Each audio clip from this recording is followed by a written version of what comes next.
Welcome to BarryTsGarage. Here's another episode of Ask Ed. Thank you all for liking, subscribing, but more importantly, sending us questions. It's a lot of fun to get a question on a video, gives us another indication of what you all are interested in. And Ed enjoys reading through them.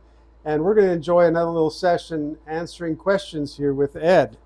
So, Ed, good morning. Good morning. Here we are again. Yeah, good. We've got some more questions people have asked. All right, good. And I think a lot of people have been talking about different engine questions, and so I made a list here of a number. I didn't try to do them all, but I tried to make a list of some of these engines. Well, you listed in here Buick, Olds, Pontiac, and Mopar, and Ford. What about Chevy? There's more cars than that. Well, I thought we could do Studebaker and International. Studebaker, and Rambler. Yeah, that's right. There's a lot. This is very weak. Sometimes those other ones are not really that important. Okay. These are important. That's right. Okay. Let's go to the Buick. People hear the word Nailhead. Okay, and there's Nailhead. And I know for a fact that you've rebuilt some Nailhead engines. I've seen we built some of them. over the years, yeah. They put on a lot of horsepower. Do they? And actually, that port, as I understand, there was that narrow, tall port, possibly 2.5 inches long, and I'll say something about an inch wide. Okay. With long port. That flowed more CFMs, more air than any other port that General Motors ever made. Really? Yeah, but it's hard to cast into that head, that Nailhead Buick. And the Buicks kept on that port a little bit more into the 430s. Oh, did they? And the 455s, the best they could. And you look back at all the LS motors, they have that port in the LS motor. Oh, so the LS ended up copying that design. Yes, copying that design, and that's why they flow so much air today. Okay, so all you LS fans, yes, you can thank Buick. They have thanked Buick because they brought that cylinder head out first. Mm-hmm. It was hard to copy. And even AMC, I'll just a little story about AMCs. There was a Wally Parks, I think a Wally Booth, and it had to do with NHRA. And then the AMCs had a 401. Yep. And they had 2 4-barrels on it and a Javelin stock from the factory.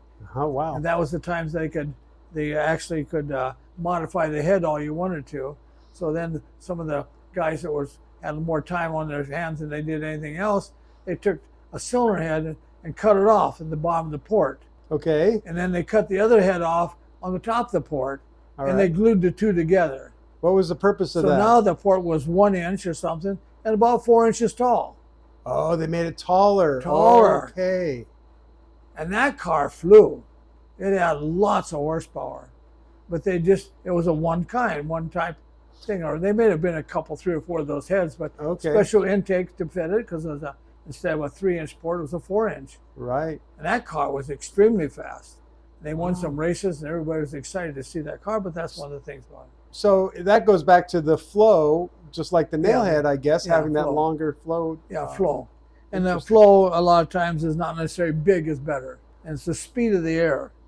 Yes. Yeah. The velocity. Yeah, velocity. Let's just cover a couple other Buick engines. What do you think of the 455 Buick? The 455 is a good motor. Okay. It lasted long and it lived we didn't see much of it. We had some on boats a little bit, but we never really raced the motor. Okay. I think some of those Buick GTs that had the high performance stuff with the special air cleaners and snorkelers and stuff. Oh yeah, are you talking about the stage 1 and stage 2? Yeah, stage 1 and stage 2. Yeah. They were fast cars. Yeah. Yeah. Yeah, GSX. I think as far as I know, I don't know. I think the problem was with the turbo 400 transmission and a low rear end. They went fast, but I don't know if I ever seen one with a Buick, that big of a Buick motor and a 4-speed. No, yeah, and right. A Muncie. Probably a Muncie wouldn't last. They really didn't last very long in a big block Chevy either. Okay. Have you played with the early Fireball straight 8s on Buick at all? No, not really. Okay. I had one guy in Australia. I see a note here from someone in Australia. I think that he had made his own exhaust on a straight 8 Buick and his own intake. Wow. And had a whole row of carburetors on this intake and a wild exhaust. But that was in Australia someplace down there by one of the things. Interesting. And down in Australia, I think I have some friends down there that comment once in a while, and they kind of have to make their own stuff. Yeah, they're right, and they end up being very ingenious. Oh yeah, really ingenious. Yeah, yeah. Well, let's slide over to Oldsmobile for just a second. Now, the Oldsmobile I was thinking 455, the other big, another one of the big blocks. Yeah, that was another one. Yeah. But don't you have an Oldsmobile and a little hot rod here or something? Yeah, that's an early Oldsmobile. That's an early 52 motor. A 52. Yeah, what was the name of that thing? There was no name to it, I don't think. Do you remember how big it was? Cubic It inches? was 324. Okay. Cubic inches, 55, 56. And that was the early V8 for Oldsmobile? Yeah, that was the Oldsmobile was the first one. It was actually a high performance car. I have another motor here someplace that was a Rocket 88. Right. And that was the first one they put a name on something, raised up the hood, and it's a Rocket 88 motor. And this thing was green and yellow painting on the Rocket 88. It was gorgeous looking motor. Wow. 4-barrel carburetor on, and that went fast in the day. Okay. Same with the Chevy 265. Yeah. And the poor 272 Ford motor. Yep. That they didn't do much. All right, well, let's slide into Pontiacs. We're going to cover some of these brands. Pontiac was a weird motor. That was a good motor. We've seen a lot of, even in the Oldsmobiles, we've seen a lot of boats. Okay. Like 21-foot boats, day cruiser boats with 455 Oldsmobiles. Okay. Because they were a big torque motor. And it had big pistons in it and stuff. And so in a jet drive motor, it's not a propeller boat. The jet motor, you could get anything to go 4,500, 5,000 already, but to get it to go to a 5,500 or 6,000, almost double the horsepower. Oh, wow. So it just was okay for a family boat that went really fast. Mm-hmm. For a family boat. It started up and ran, and it was a good durable motor. So would they handle high RPMs pretty well? No. Okay. Because he couldn't get high RPMs on there. The pistons and stuff, and the crank was too heavy. Okay. It didn't go anywhere. That's the Oldsmobile again. Yeah, okay. So the Pontiac was a strange stand of. We used to work some of those Pontiacs in the 70, 71 was the HOs, and it had some with the special heads on them. Yeah. We worked on some of those when they were brand new. They were a special exhaust, so the ports were individual, but they were round port exhaust. And then between the two ports, those are usually Siamese hooked together. Okay. And these had a bolt between the two. Oh, I wow. don't see those heads anywhere in swap meets or anywhere, but every time we took them off, one of the heads was cracked. Oof. And Pontiac we warranted those. Wow. And they even had a 4-barrel intake I've seen a couple times with the water ports up in front that was a single piece with a thermostat on it. It wasn't hooked to the intake part, Really? The carburetor part. The carburetor part was so you could change the carburetor part, and it had for the heat riser looked like a turtle.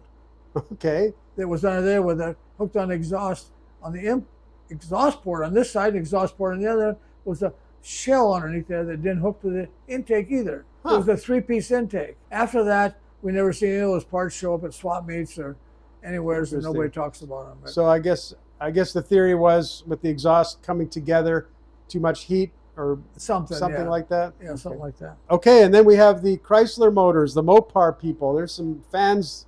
I want to hear more about Mopar. There's a lot of fans in the Mopar. Yeah. And then some of those fans got a lot of money.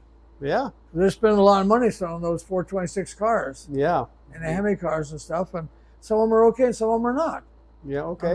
Depends on which one he wants. So some $250,000 or something for some of those cars. But then the Hemi cars, we messed with those brand new. Yeah. And it is unusual to find a Hemi car with like 6,000, 7,000 miles on it. But they never drove it. Yeah. It sat in the garage almost all the time. It sat in the garage all the time, yeah. So besides the 426 Hemi, which is kind of like the 340 key. was a good motor. Okay. It was actually some of the small block 318 parts and a bigger cylinder heads and stuff. And that was a nice motor, that 340 motor. The 340, yeah. Yeah, it was a small motor and they were good. 383 was a strong motor. 440 is good. And that 440 had a lot of torque in the same way with the 426 wedge motor. Right. We didn't see that so much. But we came in the days of the early pickup trucks, we find a Dodge truck with a 426 wedge in a pickup truck. I'm sorry to interrupt the flow here, but I happened to notice, I was looking in your little trophy case over there, and you have several golden tool sets by Chrysler that say something like Master Technician. Well, that was our master classes we took and I went to Detroit in 59 and 60. Okay. And then when we moved to Phoenix, we used to go over here by Disneyland Beach Boulevard or something. Okay. And then Chrysler had a training center there. Okay. And we used to go there to any kind of training thing that we was always invited. We went, but in Chrysler school, there was online classes.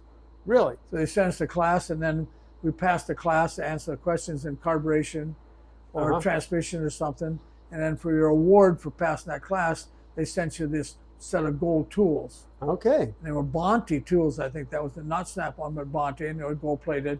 Yeah. Nice little wrapper stuff. And they had torque wrenches, and I got pliers, and we went for I think I saw a punch or chisel set. Yeah, punch there sets and end wrenches, and there were sets of tools there that and sockets, gold plated sockets. If you pass the transmission class, and each one of those, that's what they're from. Okay, so when you're working as a mechanic at a dealership, did you have any performance work to do at that time? I know that's on customers' cars. Yeah. Yeah, we did. Yeah. Did you? Yeah, the parts guy kid, he had some money. Okay. Something else, and he bought a Max Wedge car. Okay. That was a 426 Max Wedge with the 2 4-barrels, and that was a 4-speed car. Okay. At the same time, there was a high school superintendent here. Well, the high school bought a brand new one. And he brought it over. We changed the gear ratio and put some slicks on it. And I think I drove that car to Beeline Dragway more than the principal did. He wanted a good driver. He let Ed drive it. Yeah. It was something else. You had that long shift handle. Yeah. It's kind of hard to shift sometimes. Okay. It's easy to miss a shift with that.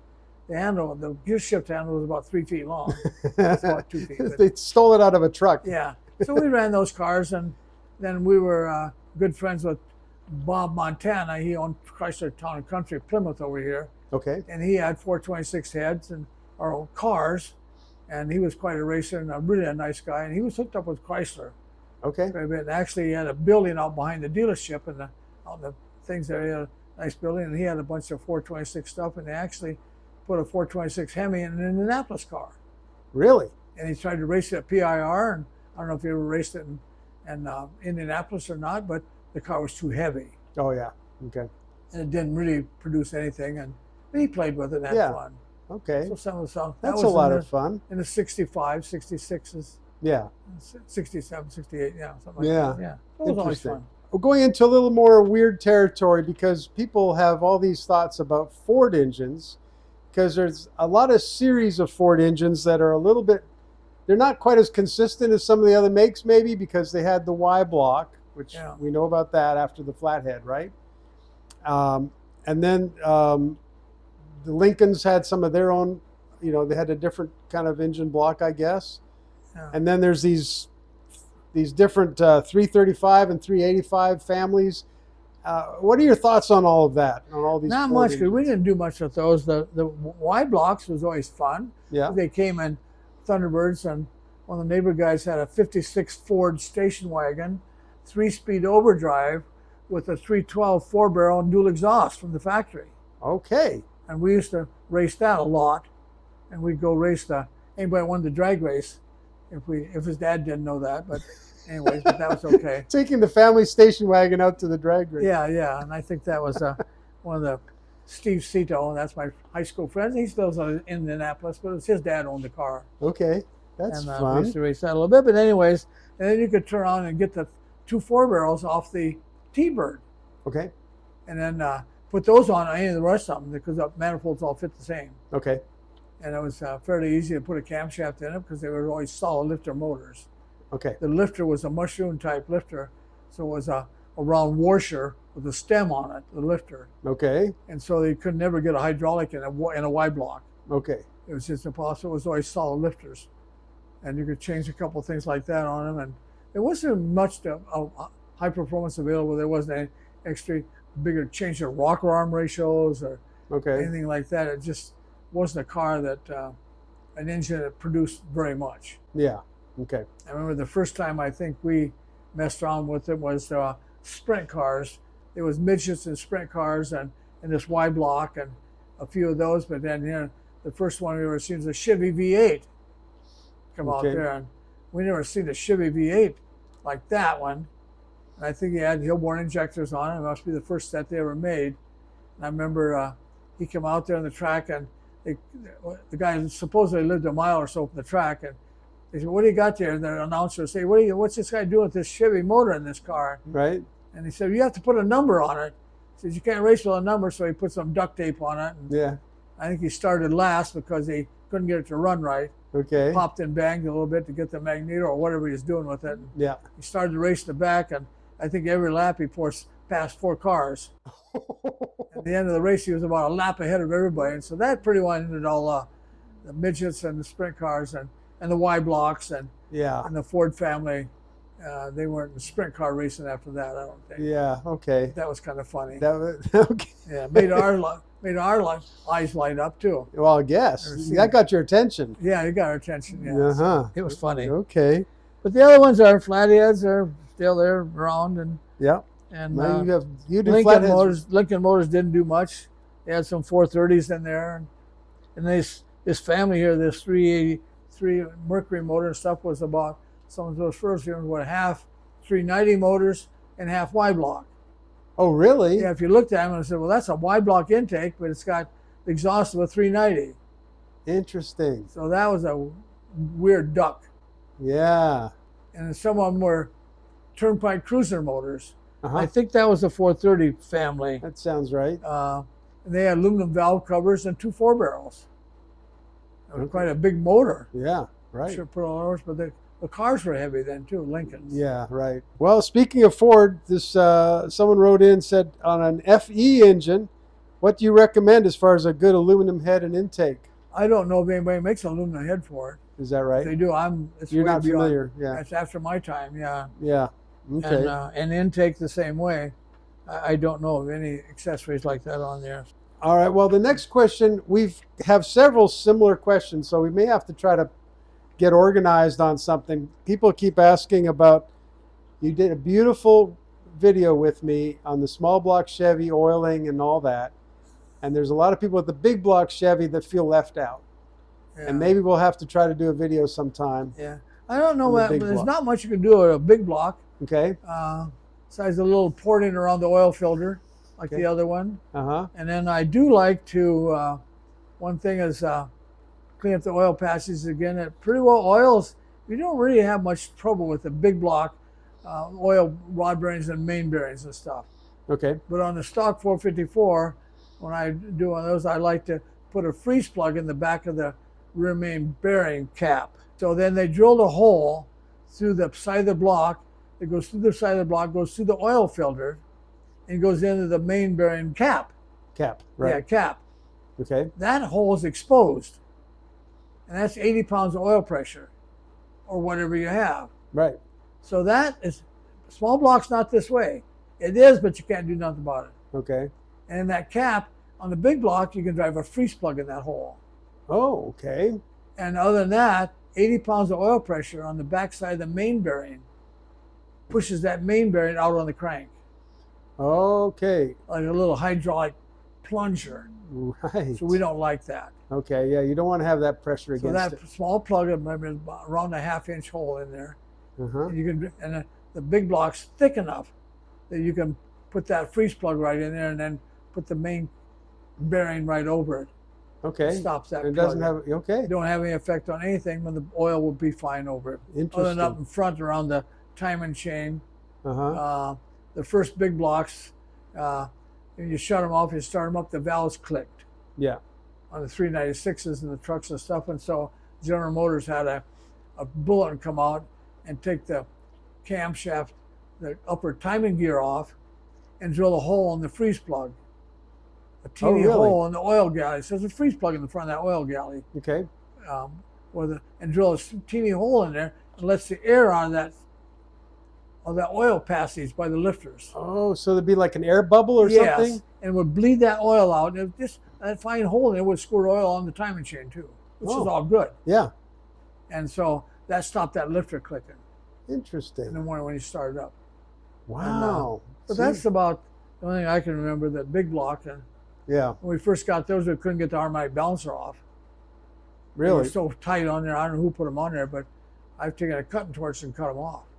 And they were all like that from the factory? You can't find a puller to pull it off. Wow. That was the first ones. And so we checked that clearance on the front crankshaft. It don't have to be that tight. Right. You take a big 20-pound sledgehammer and pound that front pulley on there. Okay. So other than that, that's about it. That's interesting. So I should say, we not agree with what I do, You don't have to, but this is what I do, and Right. I enjoy doing it. And Well, you know, a lot of people appreciate you sharing. I don't know if you call it advice, but it's sharing your experience, right? Yeah, it's your experience. That's and why it's I how enjoy you do it. and that's what's fun. And I'm enjoying learning. People say, "Hey, Barry, you don't know anything." That's right. I don't know anything. That's why I'm here, so I can learn from Ed. Yeah. I'm enjoying learning things. Yeah. So Ed, thank you for taking some yeah. time to sit down and talk again. Okay. And we'll do another one Okay, sometime very later. good. Okay? Okay. All right. Thanks again for joining us at BarryTsGarage. We look forward to seeing you on the next one too. Have a good day.